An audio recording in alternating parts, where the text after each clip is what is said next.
Hello students, how are you all? I hope you all are fine. So, my dear students, today we are going to start a very knowledgeable chapter, that is migratory birds. What is the meaning of migratory here? Here, the migratory means the birds who migrate from one place to another, means one country to another country. So let's start this chapter.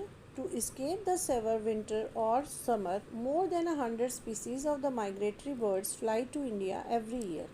Means more than 100 birds migrate होते हैं India, मतलब दूसरी country से हमारी country में आते हैं. They come to India in winter season as well as summer season. Read the chapter and know about them. So here in India, many of the birds came in winter as well as in summer season. So we can know about this by the reading this chapter. So let's start reading this chapter. As winter sets in, many birds leave their breeding grounds and fly long distance to warm places. Here it is easier for them to find enough food. It means in the winter season, many of the birds leave their breeding place. Breeding place means where they reproduce their young ones. They leave that ground and fly to the long distance where the place is warm and they'll get a food easier. As spring comes, they fly back to their homes. When the spring season comes, they fly back to their homes. Means वो अपने Holmes वापस चले जाते हैं spring season में. This amazing annual journey of the birds is called migration. ये जो इतनी इंटरेस्टिंग एनुअल जर्नी जो उनकी होती है वो that is called a migration. Some mammals and fish too migrate. Some mammals मतलब सिर्फ फीमेल्स बर्ड्स और फिश भी माइग्रेट करते हैं. Long ago people did not know where the birds go where in the winter away in the winter. Some were sure that they flew up to the moon, while others felt that they hide themselves at the bottom of the ponds. Long ago, people thought that where the birds were gone in the winter season. Some just predicted that some flew upon to the moon, and some got prediction as they have hide themselves at the bottom of the ponds.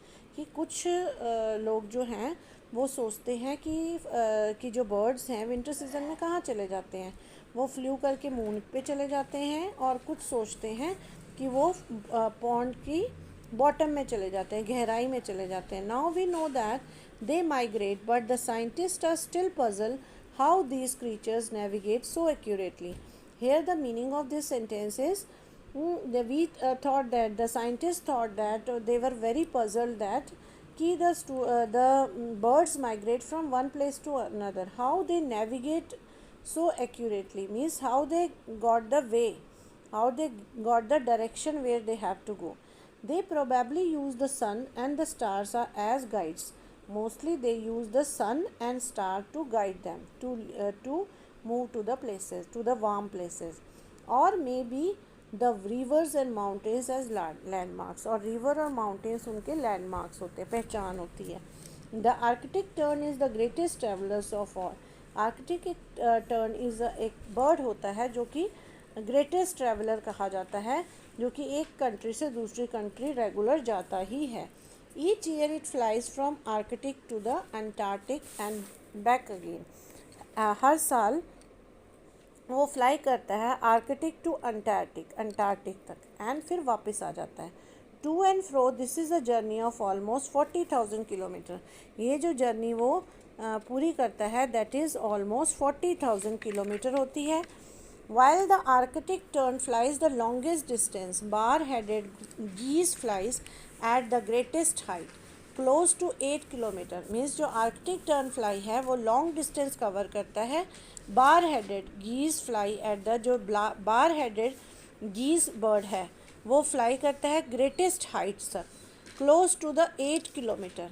Huge flocks of geese fly over the Himalayas which are the highest mountain in the world. जो huge flocks है group of गीज, जो गीज का huge flocks of geese fly over the Himalayas, which are highest mountain in the world.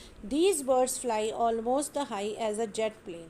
Most of other migratory birds fly below 100 meters.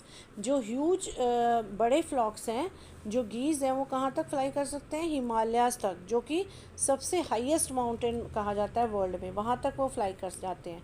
These birds fly almost high at a jet plane. वो jet plane की तरह fly करते हैं. Most of other migratory birds fly below 100 kilometre. जो दूसरे migratory birds हैं वो below 100 metres तक फ्लाई करते हैं. The migratory bird that visit our country include the beautiful mini ducks, the colourful mallards, the pelicans, the pine tails and little stints. Most of this feathers guest migrate from Europe and Central Asia. कुछ migratory birds जो हैं country में beautiful होते हैं. बहुत अलग अलग तरह के बर्ड्स हैं जिनके नेम यहाँ पे दिए हुए हैं. So this type of birds migrate from Europe और सेंट्रल एशिया से आते हैं.